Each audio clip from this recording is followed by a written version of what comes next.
नमस्कार साथियों, मैं विवेक स्वामी विवेकानंद केंद्र कन्याकुमारी से जुड़ा हुआ एक कार्यकर्ता और इस समय मैं प्रशांत किशोर की पार्टी जनसुराज में रहकर मैं कुछ कार्य कर रहा हूँ। दोस्तों, आज हम बातचीत करेंगे प्रशांत किशोर की आर्थिक मॉडल और किसानों की जो आर्थिक उन्नति के बारे में। दोस्तों, हम बताना चाहते हैं कि ठीक हम गंगा नदी के पास में खड़े हुए हैं। ठीक मेरे पीछे माँ गंगा की कलकल धारा बह रही है और ये गंगा के आसपास का जो तराई एरिया है, इसमें किसानों को प्रशांत किशोर क्या उनकी व्यवस्था बनने के बाद क्या लाभ देना चाहते हैं, क्या उनको आर्थिक रूप से किस प्रकार सशक्त बनाएंगे, इस पर हम थोड़ी सी चर्चा करेंगे।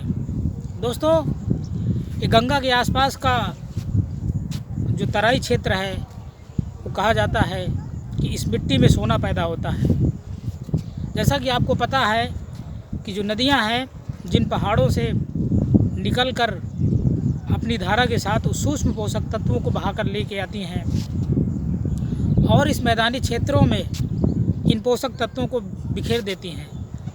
ये आप जानते हैं कि जो तराई का क्षेत्र है गंगा नदी के आसपास का, वो बहुत ही उपजाऊ क्षेत्र माना जाता है।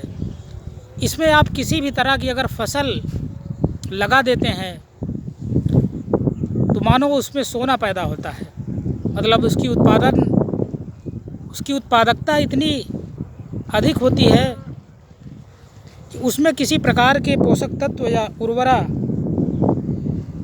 या किसी प्रकार के रासायनिक खाद की कोई विशेष आवश्यकता नहीं पड़ती है। दोस्तों, ठीक मेरे सामने दिख रहा है, ये कैमरे के सामने ये हरी भरी इस गंगा के पास की उपजाऊ खेती। दोस्तों, इसमें पर्याप्त मात्रा में सूक्ष्म पोषक तत्व जैसे आयरन है, कोबाल्ट है, निकिल है, जिंक है, कॉपर है, मोलिब्डेनम है आदि सूक्ष्म तत्व पर्याप्त मात्रा में पाए जाते हैं।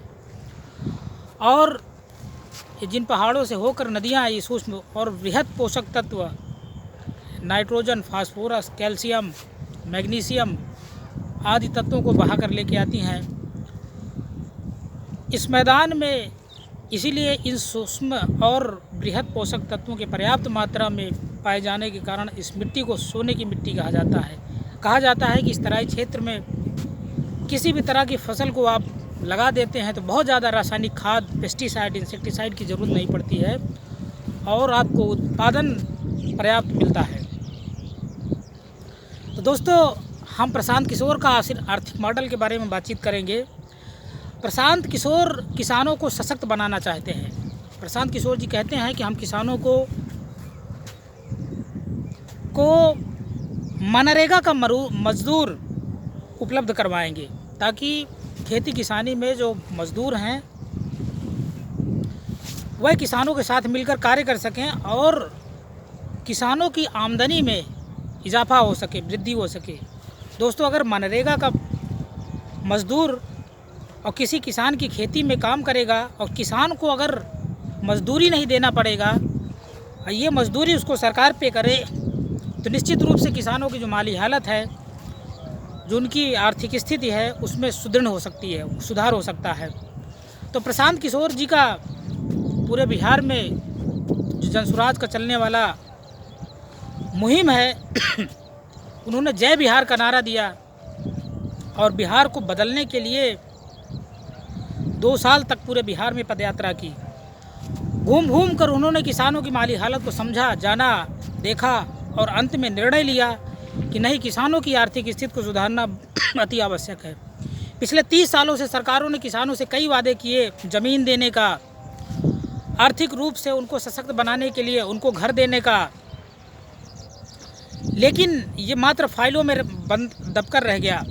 किसानों को धरातल पर कुछ भी वास्तविक रूप से नहीं मिला। तो दोस्तों, बिहार को बदलने के लिए आए प्रशांत किशोर जी का जो मुहिम है बिहार में, बिहार बदलाव यात्रा अभी चलने वाली है, इनकी शुरू होने वाली है 20 मई से।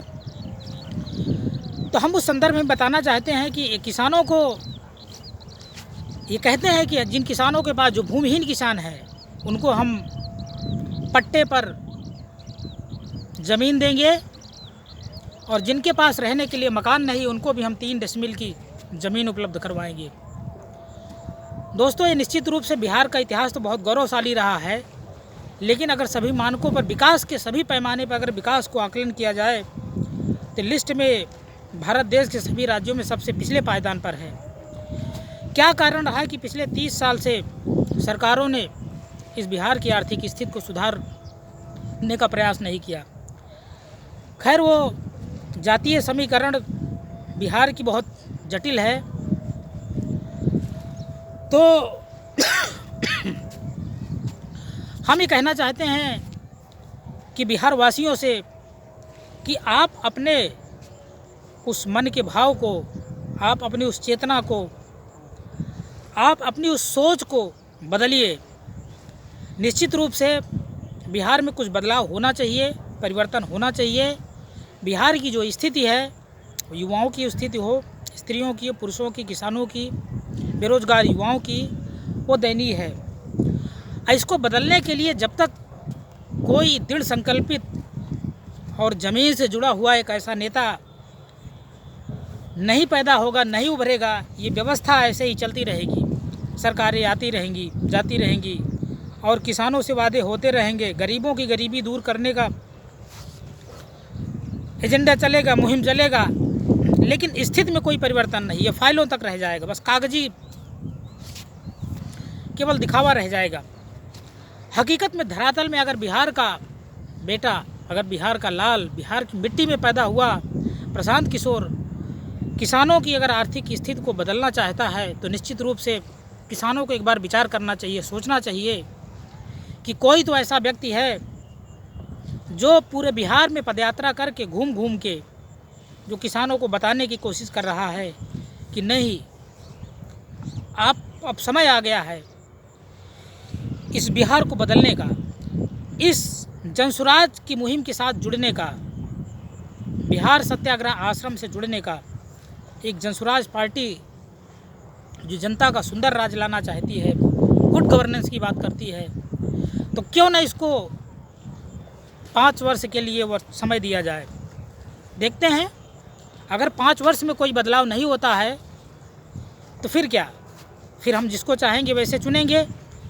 लेकिन निश्चित रूप से अगर कोई व्यक्ति बिहार के 38 जिलों में घूम टहल कर किसानों की हालत, गरीबों की हालत, युवाओं की हालत और महिलाओं की हालत को समझकर मैनिफेस्टो और 5 संकल्प जारी करता है कि नहीं, 15 साल से कम उम्र के बच्चों को शिक्षा अच्छे से अच्छे स्कूलों में मिलना चाहिए, युवाओं की जो पलायन की समस्या है, वो पलायन की समस्या रुकना चाहिए, उनको रोजी और रोज़गार उनको बिहार में ही मिलना चाहिए। क्यों 10 से 15 हज़ार की नौकरी के लिए बाहर दूसरे राज्यों में जाकर धक्के खाते हैं और बिहारी कहकर अपमानित किए जाते हैं। और जो वृद्धा हैं, जो अपने बच्चों पर एक अवस्था पर निर्भर हो जाते हैं और उनके बच्चे खुद रोजी रोटी के लिए बाहर जाते हैं, तो घर में अकेले वो किस पर आश्रित रहें। इसके लिए भी प्रशांत किशोर जी ने उनको 2000 रुपये पेंशन देने की बात, पिछली सरकारों ने कई वादे किए, 400 रुपये पेंशन दिया। तो इस तरह के वादे होते रहेंगे, आते रहेंगे, जाते रहेंगे, लेकिन समझने की बात है कि बिहार में कुछ बदलना चाहिए, कुछ परिवर्तन होना चाहिए, कुछ बदलाव होना चाहिए। लोगों की मानसिकता और सोच में केवल प्रशांत किशोर के कहने से बिहार नहीं बदल जाएगा। जब तक कि इस लोकतंत्र में जो जनता जनार्दन है, जब तक प्रशांत किशोर का सहयोग नहीं करेगी, इनके विचारों को समझेगी नहीं, बिहार बदलाव की जो मुहिम है उसकी भावना को, उसके मूल विचार को नहीं समझेगी, गांधी और अंबेडकर के विचार को नहीं समझेगी, तब तक ये बदलाव संभव नहीं है।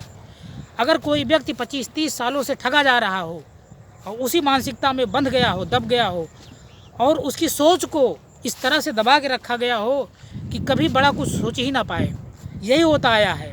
यहाँ पर 80 और 20 का अनुपात है।